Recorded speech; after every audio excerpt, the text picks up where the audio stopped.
Hello and welcome to ANM News. This is Avijit Nandi Mazumdar on a long trip in the bureaucracy. We'll cut you through into the heart, nut of the bureaucratic circles in India. I have with me Dr. Krishna Gupta, Additional Chief Secretary, Government of West Bengal, currently holding several posts. I'm not getting into the posts at the moment, not very important to me right now. Welcome to ANM News, Dr. Gupta. Good afternoon. And a very, very good day to you. Thank you. To make it a little easy and smooth, you have had a very long innings as a bureaucrat, and I guess both the center and the state. So my first question to somebody who is just looking up to become a senior bureaucrat or looking into the UPSC circles, how has the ride been so far? Okay. Thank you, Abhijit, for inviting me to this program. Well, we've known each other for a while, almost more than 20 years, since our district days, since my district days. I think the ride has been wonderful, full of challenges, and I have worked under various political dispensations. When we were in the districts, the left was ruling. When I went to the Government of India, Congress government was in power. I returned to the state of West Bengal, Trinamool Congress had come in. So I have tasted a fair amount of variety in terms of the political dispensation that has ruled. And but the challenges have remained constant. There is always something that is going to be put up to you, and you have to solve those. The districts were a different ball game.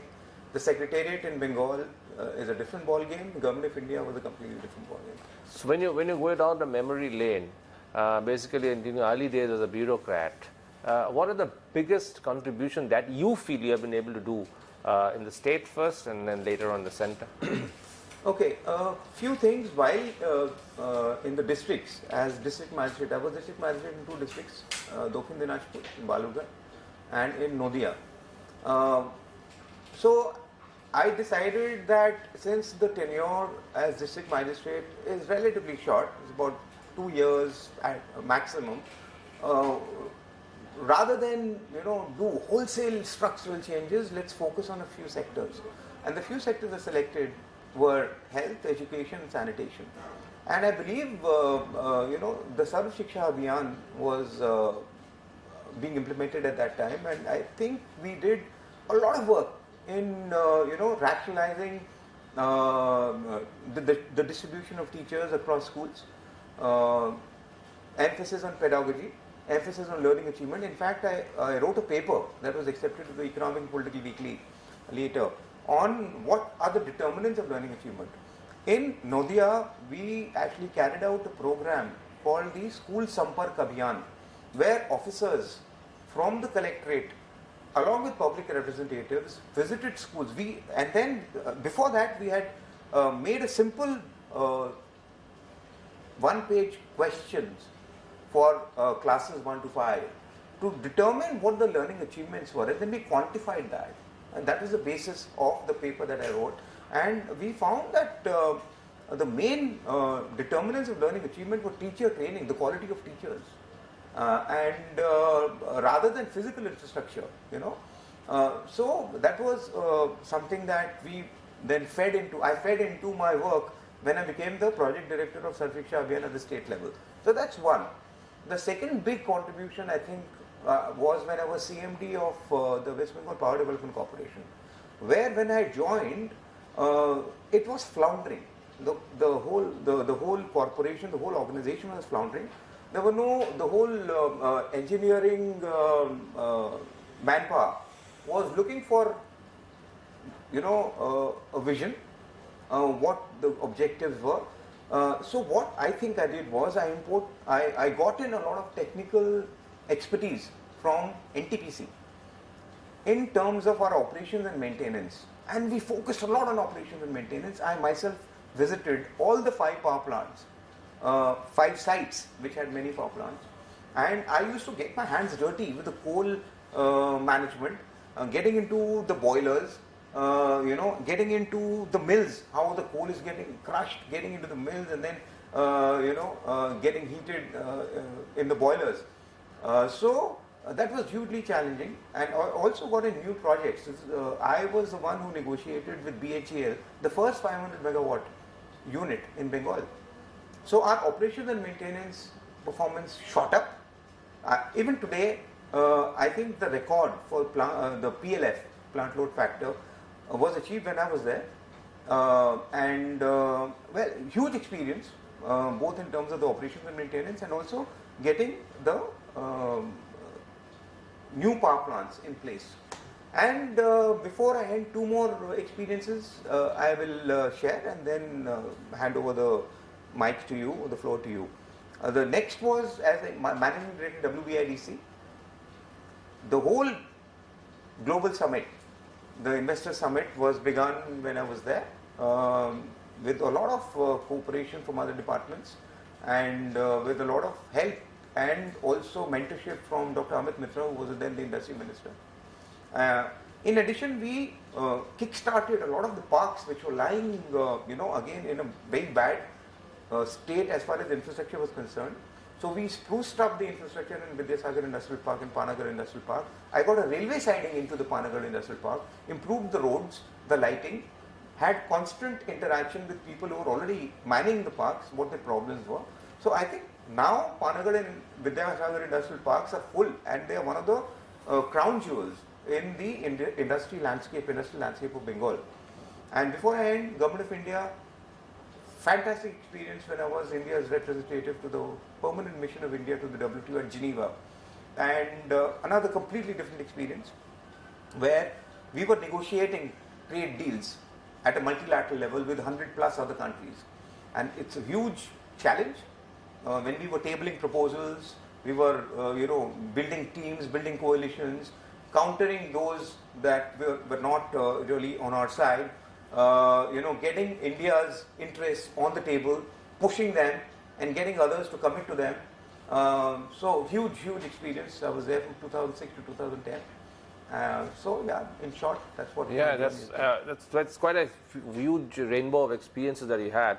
But for a new aspirant who is just joining the services, what about the political interference when you are there as in the district? Because this is a part and parcel of your job as a district minister to take in and cohese these kind of pressure. Right. So how do you used to kind of handle them? See, political interference is a fact of life for a bureaucrat. You cannot deny that doesn't exist. Whatever be the political dispensation.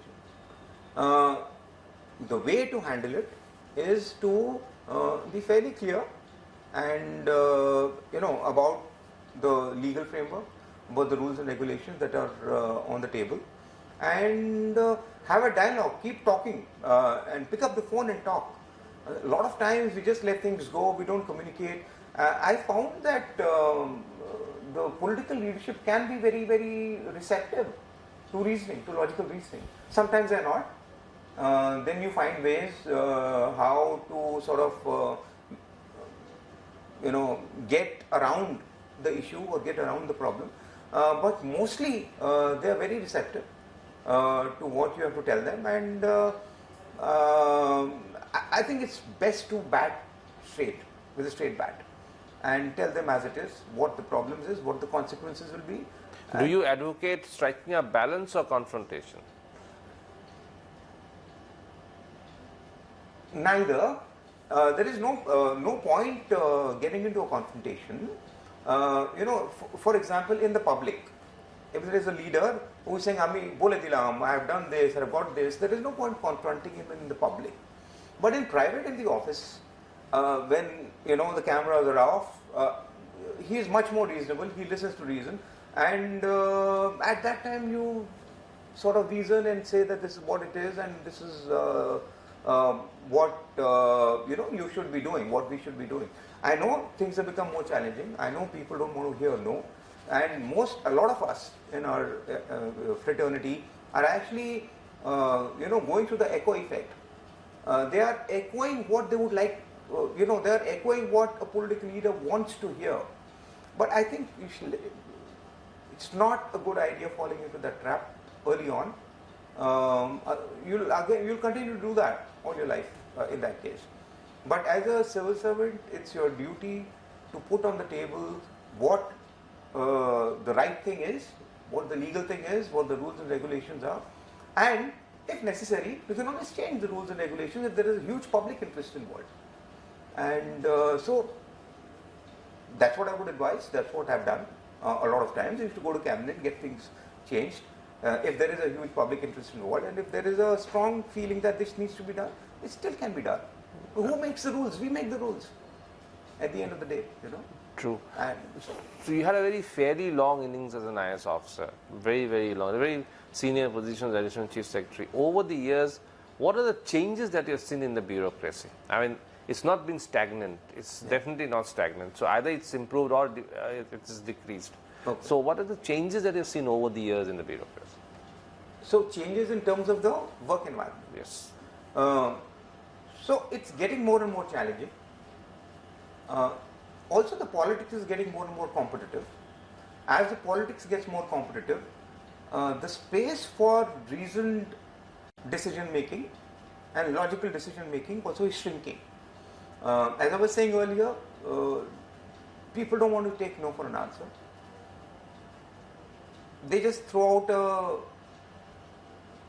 to-do list and say I want it done, and then you are expected to do it in whatever manner you want to do it. So the challenges have increased, but as I said, you can still deliver by fitting whatever the to-do list is into the framework, so that you ultimately you're also the other thing that has happened is everything is so transparent now because of social media, because of incessant coverage of all activities. So you should assume that you can't do anything behind hidden doors. At least I do that. So I assume that whatever I'm doing and whatever decision I'm taking will be revealed or will be open to the public at some point or the other. So if you have that in mind, you will be conscious that we should do something that posterity will not haul us up for. So you fit that to-do list or whatever the political leadership throws at you, and fit it into a framework and justify it. Take all the clearances that are necessary. Get the financial advisor on board, the legal advisor on board, have it vetted, and then go through with either a cabinet note or an executive decision or whatever it is. You are pushing forward a check and balance system, or more checks and balances. But then, for over the years, corruption has always been a part and parcel of every political campaign, wherever we have seen it. And corruption in the bureaucracy has always been highlighted. So what is your feeling on that? See, there are all kinds of people in the bureaucracy. Corruption has existed ever since there have been rulers, and ever since historically, and ever since the power has vested in the bureaucracy or in political leaders. But at the same time, at least since the British times, in the British times the ICS was known for its integrity. And even though they were foreigners, people had a lot of faith that they would do something which is right, which is legally tenable, and which is fair. If you remember, whatever, we've read all those district gazetteers and we've read a lot of accounts, and the general impression is that the ICS was a generally fair kind of thing. This continued even post-independence, and somewhere in the mid-70s, when this whole idea of committed bureaucracy came along, committed judiciary came along, things started to sort of go haywire. But even then, there were upright civil servants who would show the mirror to the political leadership, and I think we are the better for them.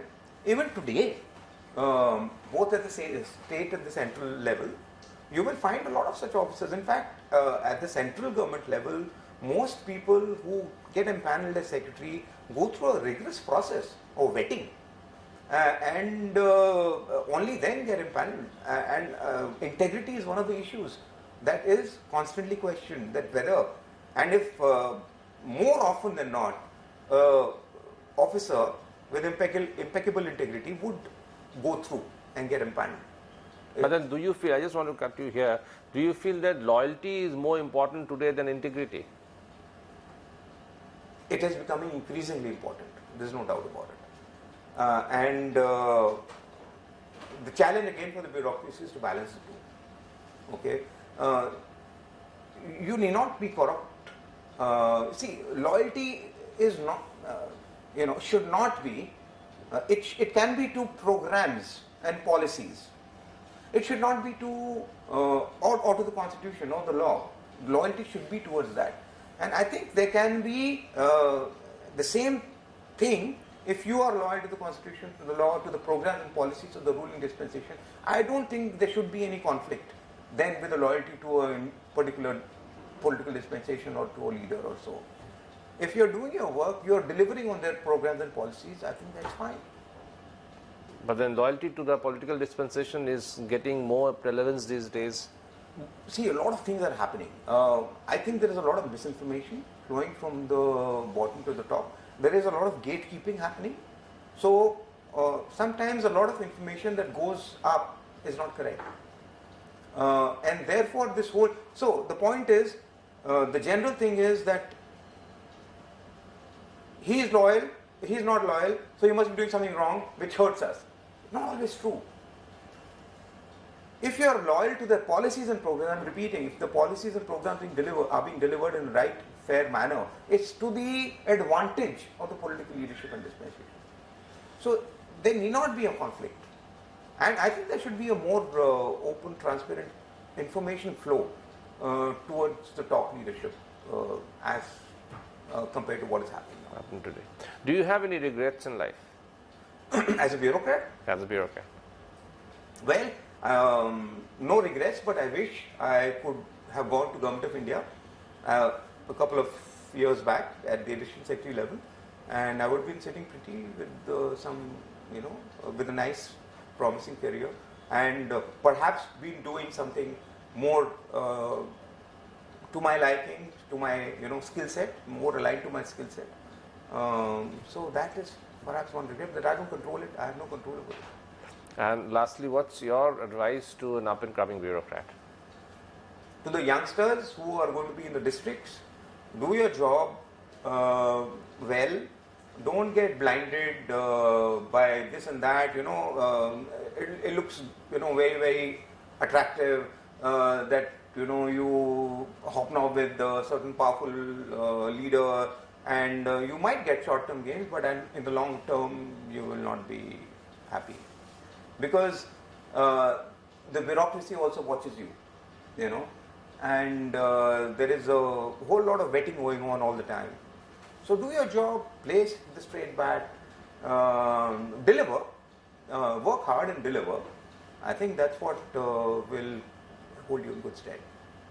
So your advice is to work hard and deliver and ensure that you play with your straight bats. Yes, always. Otherwise, one day or the other, if you go for short-term gain, in the long term, you'll definitely land yourself into trouble. Yeah.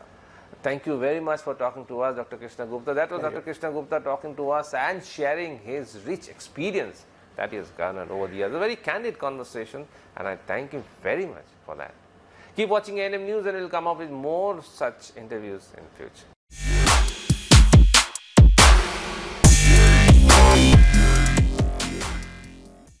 আরও খবরের update পেতে subscribe করুন আমাদের YouTube চ্যানেলটি আর bell আইকনে click করুন notifications পেতে।